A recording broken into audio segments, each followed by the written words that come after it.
কংগ্ৰেছে ইমানো ক্ষতি কৰা নাছিল বিজেপিয়ে যিমান কৰিছে কংগ্ৰেছে 55 বছৰতো সিমান সম্পত্তি গোটাব পৰা নাছিল বিজেপিয়ে 10 বছৰত লাখ লাখ কোটি টকাৰ সম্পত্তি কৰিছে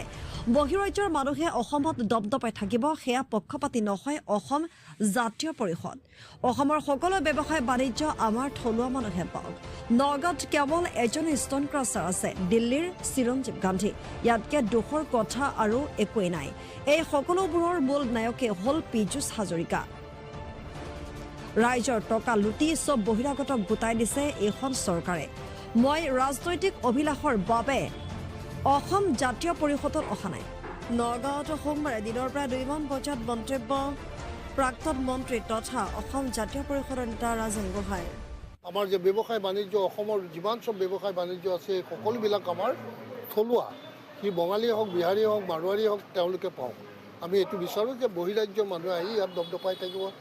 আমি দিয়াৰ পক্ষপাতি নহয় আপোনালোকে এটা উদাহৰণ দিওঁ আজি নগাঁৱত আপুনি এজন মানুহেই খালি পাথৰ দিব পাৰে চিপছ ষ্টন ক্ৰাছাৰ এজন মানুহৰ চলি আছে এইজন হ'ল দিল্লীৰ RS গান্ধীৰ পুত্ৰ চিৰঞ্জীৱ গান্ধী ইয়াতকৈ দুখৰ কথা আছে নেকি সি যিমান চব থলুৱা আমাৰ যুৱক যুৱতী যি সব আছিলে ক্ৰাছাৰ মেচিন চব বন্ধ কৰা সি অকলে চলাই আছে আৰু আজি এনেকুৱা অৱস্থা কৈছে যি খুচি তাক দাম লৈছে ইয়াৰ মূল